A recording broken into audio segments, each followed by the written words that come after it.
Hello, and welcome again sa ating programang Ye Shall Know the Truth. At ito po si Erwin Silva, ang inyong lingkod. At ito po ang ating ulit na tatalakayin, yung secret rapture.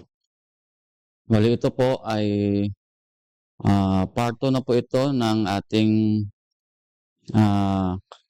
napagstudihan nung nakaraan na ang secret rapture pala ay hindi pala biblical na turo, kundi ito ay isang imbento lamang. So ito ngayon, yung part 2, bali ito po yung source natin nga makikita based on the history na itong secret rapture ay totoo nga palang hindi ito biblical. At ito po ay imbento talaga na doktrina. So ito ang ating talakayan ngayon at titignan po natin, no? Para nga hindi naman nila pwedeng sabihin na bias tayo o tayo ay gumagawa-gawa lang ng kwento. Ito po yung ating babasahin. Where did this idea of this teaching came from? Yung secret rapture, saan ba nanggaling? Has the church believed this doctrine for the entirety of its nearly 2,000 years history? So, na ano ba lang, no, yung doktrinang ba ito, no, na ano ba yun, ng believe ng church, ng doctrine, ng church doctrine for 2,000 years pala, no? Ito ba ay teaching from the death of Christ up to this 2,000 years of history? Ito ba ay teaching? Doon ba doon nanggaling? So ito po, the answer is no. So hindi po doon nanggaling itong doctrine na secret rapture. It hasn't, no? In fact, this is a relatively new view for Christians to hold. So bago lang ito, hindi po ito doctrine nung after death of Christ. Bago lang ito sa Christianity. It emerged in the 1800s o 1830s, no? So doon po nanggaling sa 1830s yung secret rapture. Paano ito? Si John Nelson Darby was the first to teach and introduce this idea to his congregation. Yun. Si John Nelson Darby pala, yung una-unang nag-teach ng secret rapture sa kanyang mga kasama. He is the founder of the group later known as the Plymouth Brethren. Plymouth Brethren. So, ito yung kanyang siguro religion siguro to kung type isang sangay ng Christianity, no, na kanyang itinatag ni John Nelson Darby. So doon niya tinitch nung secret rapture na ito. So ating titignan, they were conservative, non-conformist Protestants who broke away from the Church of Ireland. So, lumabas sila sa Church of Ireland and then nagtatag ng yun nga, nitong Plymouth Brethren, no? Darby thought the view of a rapture out of the world. So, siya yung nag-teach ng rapture. Many people believe he piggybacked off the comments made by the young girl named Margaret MacDonald. So ito kasi si Margaret MacDonald who had a vision kuno in 1830 of the end times that the church is being raptured from the earth. No, so ang church kuno o ang member of the church kinuha sa based on the vision ni Margaret MacDonald. So kinukuha daw yung mga believers papuntang langit. So but however, there is no way to confirming if this was an influence on Darby's teaching. So hindi naman daw, wala naman daw na nagko-confirm na kinuha ni Darby yung kanyang vision ni Margaret, no, McDonald's, no. So kung nating titignan, no, so meron ng ka-vision na babae and then meron ding nag-teach na si Darby daw, yung parang nagtugma yung kanilang teaching, no, na merong talagang secret rapture. Darby's teaching made its way across Europe and eventually to America. So from Europe, pumunta ng Amerika itong teaching, it gives rise to a theological view known as dispensationalism. This way of understanding the Bible and God's interaction with man divides history into 6 dispensations. God deals with humanity different in each dispensation. So these views were picked up and popularized by C.I. Scofield. So, yung teaching na secret rapture ni Darby, so inadapt din ni C.I. Scofield, no, in the 1800s. He produced a Bible with reference. Ito na. Para mapatunayan daw na ang secret rapture ay isang biblical teaching, so kumuha na siya ng mga Bible verse, no? Para i-introduce na ito talaga, meron talagang secret rapture sa Biblia. Even though he had no formal training in theology. So, hindi naman siya daw ng theology, naka-train, no? So, ganun. So, kinuha niya lang yung mga chapter at saka verses, saka in-introduce na ito talaga, meron talagang secret rapture na nakalagay sa Biblia, known as the Scofield Reference Bible in 1909. It was distributed in England and America and became the primary source for Protestants to understand the Bible. So, yun na. Inadapt na ng mga Protestant churches, no? Yung mga secret rapture at yung secret rapture teaching at yung mga Bible verse, inadapt na nila. No? So, doon na nag-spread ng teaching ng secret rapture. This became the almost unquestioned view by many Protestants in America. So, sabi nila, tinanggap yung teaching na yon ng secret rapture, tinanggap yung mga Bible verse na wala ng mga tanong-tanong. Basta inadapt na lang. At para sa kanila, tama yung secret rapture teaching. Ito rin. This spread the idea of the rapture teaching farther and farther. So, dumami hanggang nagkalat. Scofield became the pastor in Dallas, TX, and helped found Dallas Theological Seminary. Yun, ano na siya. Si Darby. Okay. It was the popularized and spread further by D.L. Moody. Yun, nag-adapt na, dumami na nag-apply nitong secret rapture teaching. And this Moody Bible Institute, Moody invited many of the Plymouth Brethren to teach in his Bible school. So, nag-teach na into Bible school, kaya ayun na, no, dumami na talaga yung believers ng mga secret rapturer. Okay. From this institution, literature and preaching of these men and others, this dispensation pre-tribulation rapture theology immerse itself in American culture. Kita nyo na, no? Yung pre-tribulation rapture, kasi sabi nga natin, no? Yung rapture, magaganap muna bago yung tribulation and then second coming. So, mali po yun.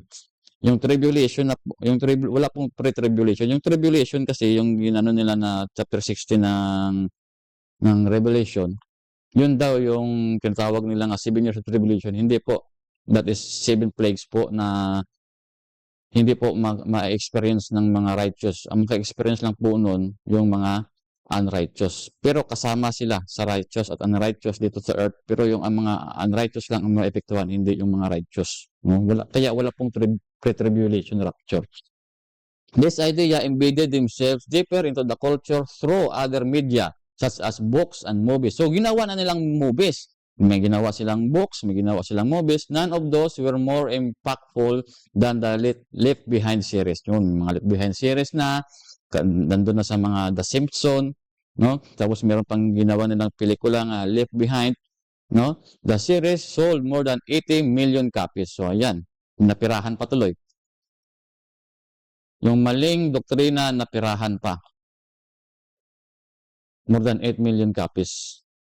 Further cementing this teaching and theology into the hearts and minds of Christians. So, because of that series and film, no, or movies na ginawa nila ng secret rapture, para sa mga nanonood, ay parang na talagang totoo na mayroong secret rapture in the future. For many Christians, this is all they've ever been told. This is all they know. Ito yung kanilang alam na meron talagang secret rapture. People they know, love, and respect have taught them this idea. Their beloved grandma and the pastor who baptized them thought on the rapture. How can they be wrong? Okay. First, the first question that every Christian should ask when examining any doctrinal idea they've been taught this. Does the Bible teach this? Yun yung talagang una yung tatanungin. Ito ba ituro ng Biblia? We must ground our theological and doctrinal belief to the Word of God. For 1,800 years, the church history, Christians had no concept of this pre-tribunal rapture that is so popular in America today. Yun talaga popular sa Amerika. So, wala talagang may naibigay na konsepto. Yun nga, si C.I. Scofield, no? Inadapt lang niya yung kay Darby, saka nilagyan lang ng mga Bible verse. Proponents of rapture teaching are not without their attempts to support its using scripture. This issue is whether this idea is supported in the sound, consist, and contextually correct interpretation of the verses. So, what scripture did Darby, Moody, Tim LaHaye, and other proponents to support this doctrine? So, ano ba talaga yung mga Bible verse na kanilang binibigay ni Darby, Moody, Tim LaHaye, no, to support their doctrine? So, let's examine now. Ito yung kanilang mga doktrina, no? So, ito po ay binigay ko na noon sa part 1 nating video about the secret rapture. At ito po yung source nito. Si Eric is the lead pastor of the Journey Church in Lebanon. So, ayan po yung mga, dyan, mga source. Sasabihin naman ng mga secret rapturer, siyempre, against sila sa rapture, against din ako sa rapture. Natural lang na yung teaching ni Eric, i-adapt ko. Sasabihin kong tama to. Kasi pareho kaming against secret rapturer. So, tingnan natin. Meron din namang another source, no? Meron namang another source na tayong ibibigay na sila mismo, aminado sila na sila nga talaga ang gumawa ng secret rapture. At later on, inadapt din ito pala ni Darby sa kanila. At ito po yung source natin. Beloved, the real fact is that the secret rapture doctrine was born out of the theology of futurism. Yun, sa futurism pala to. Sino ba ito? Sino ba ang futurism ito? Sino ba ang nagturo nito una-una? The theology of futurism was formulated by the Jesuit monk. Yun, sa Jesuit monk pala ito nanggaling. Ni Francisco Rivera in 1537. To 1591, si Francisco Rivera na buhay sa mundo. Nakita mo, si Francisco Rivera pala ang nag-formulate nito. Isa sang Jesuit monk. Tapos inadapt lang pala ito ni Darby.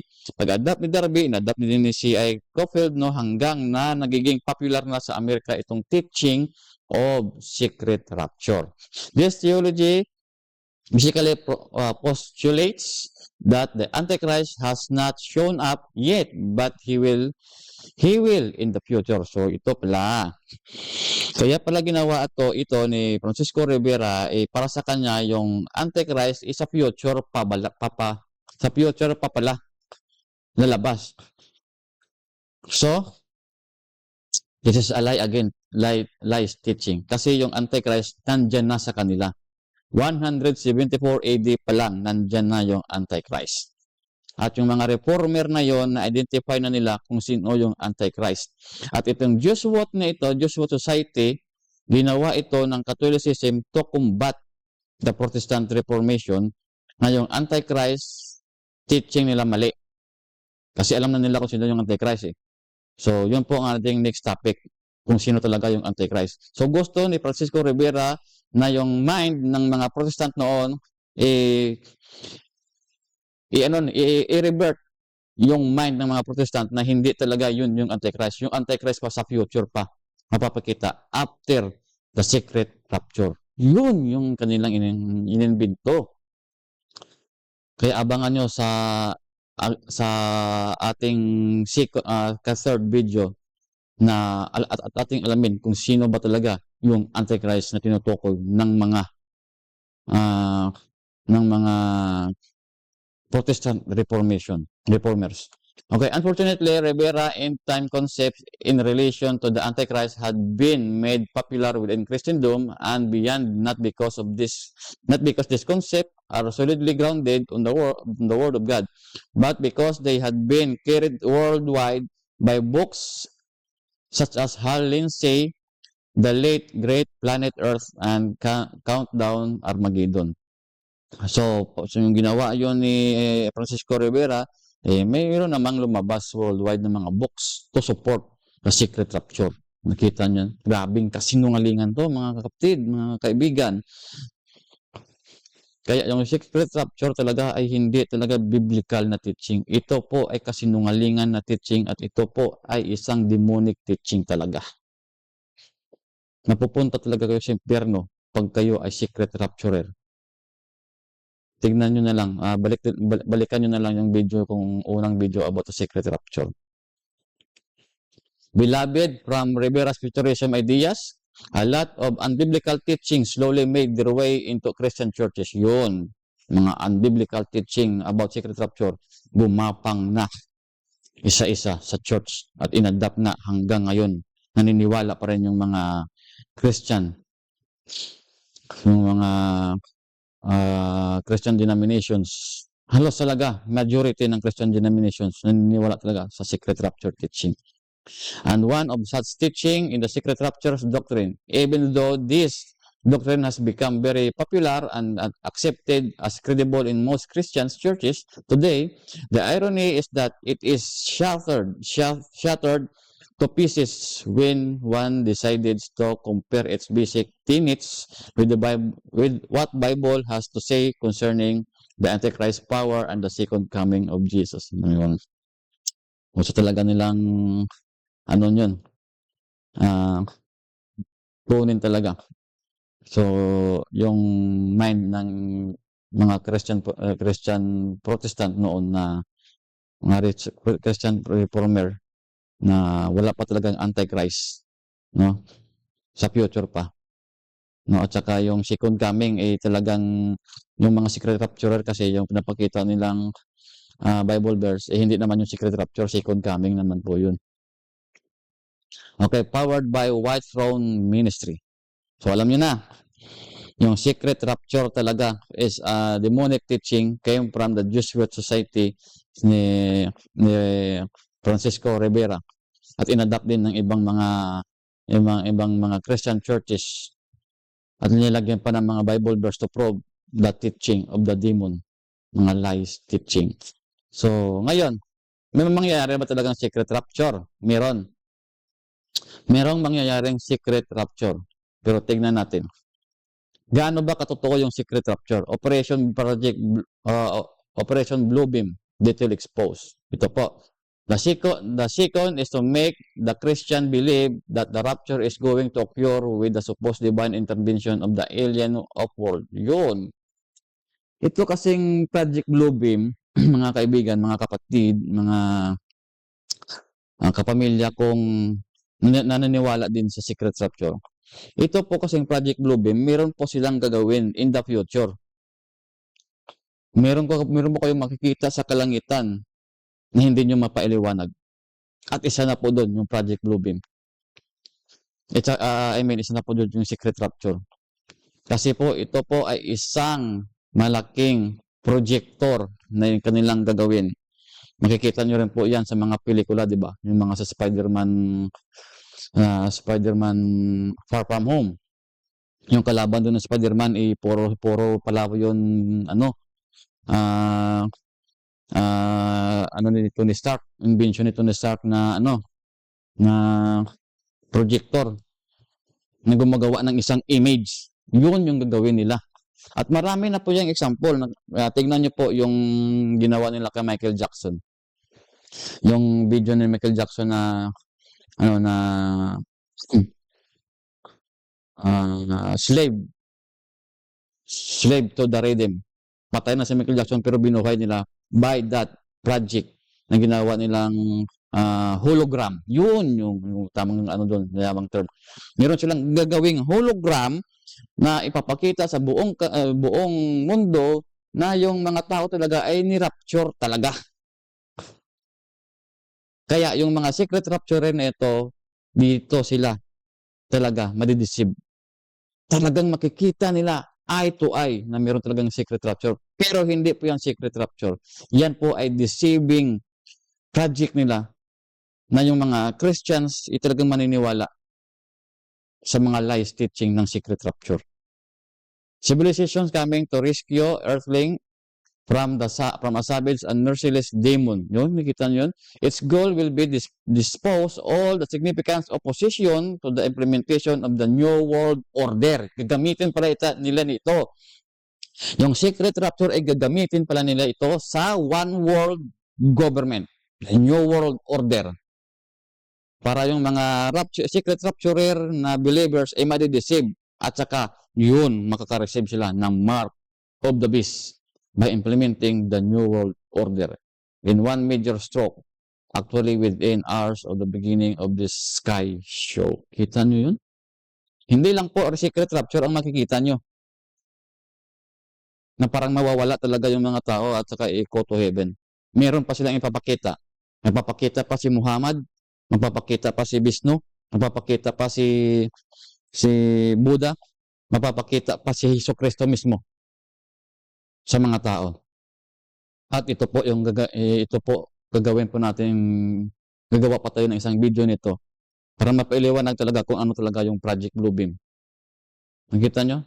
This teaching talaga, yung mga secret rapturer, this teaching is a demonic teaching. Huwag po kayong maniniwala. Lumabas na po kayo dyan. Huwag nyo nang patigasin yung mga puso. Yung sabihin nyo, naninira lang kayo sa mga teaching namin. Hindi po. Plano po talaga nila yan. Na meron talagang secret rapture na mangyayari by this hologram to enforce the one world government, New World Order. At kung hindi pa rin kayo naniniwala dyan, bahala kayo. Sasama kayo sa New World Order under one world government, under one world religion, and that is Luciferian worship. Okay, ito po yung ng secret rapture. 2 men shall be in the field, the one shall be taken and the other left. So, ang ibig po sabihin nito, dalawa lang po yung minister. Isa po ang nag-minister about the true gospel at isa po minister about the false gospel. At ito po sila. Tingnan nyo sa Biblia, ha? Mga secret rapturer. Tingnan nyo. For such as false apostles, deceitful workers, transforming themselves into the apostle of Christ. Yun, yung mga false teachers, false apostles. Transforming themselves into the apostles of Christ. And no marvel, for Satan himself is transformed into the angel of light thou.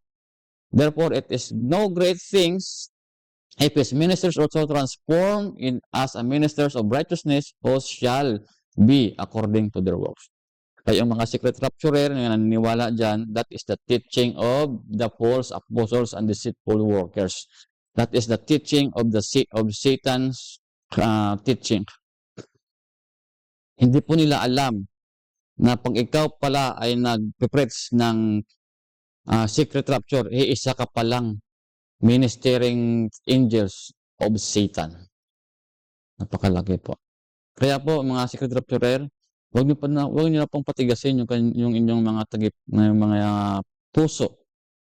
Lumabas na kayo dyan. Walang kwenta yung pagsamba nyo, walang kwenta yung iyak-iyak nyo, walang kwenta yung mga prayers nyo. If you are one of a person who preach that the secret rapture is real, mali po yun.